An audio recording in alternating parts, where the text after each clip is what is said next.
Okay, தினமொரு Thirukkural நம்ம 7வது நாள்ல இருக்கோம். தினமொரு திருக்குறள் 7வது நாள்ல உங்களுக்கு நான் என்ன சொல்லி தர போறேன்னா, எப்படி நம்ம பொருள் சேமிக்கணும், பிற்காலத்துல உதவுற மாதிரி நம்ம எப்படி பொருள் சேமிக்கணும்ன்றத இன்னைக்கு டே ஆஃப் திருக்குறள்ல நான் சொல்லி தர போறேன்.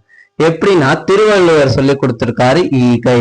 அதாவது, அற்றார் அழிப்பசி தீர்த்தல் அஃதொருவன் பெற்றான் பொருள்வை புழி.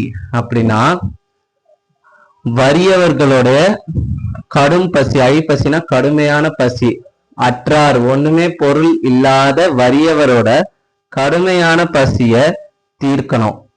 அப்படி தீர்த்தா அது ஒருத்தன் அவன் கிட்ட இருக்க பொருளை பிற்காலத்துல சேர்த்து வைக்கிறதுக்கு யூஸ்ஃபுல்லான ஒரு பொருளா திருவள்ளுவர் சொல்றாரு. இதுதான் நம்ம பிற்காலத்துக்கு உதவுற மாதிரி பொருள் சேர்த்து வைக்கிற ஒரு வழின்னு சொல்றாங்க. என்னது?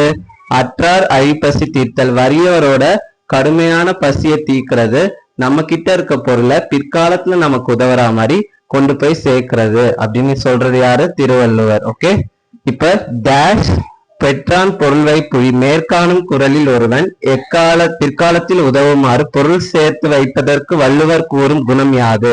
இதோட ஆன்சரை நீங்க கீழே கமெண்ட் பண்ணிருங்க. நம்மளோட சேனலை ஃபாலோ, சப்ஸ்கிரைப் பண்ணிக்கோங்க. தேங்க்யூ.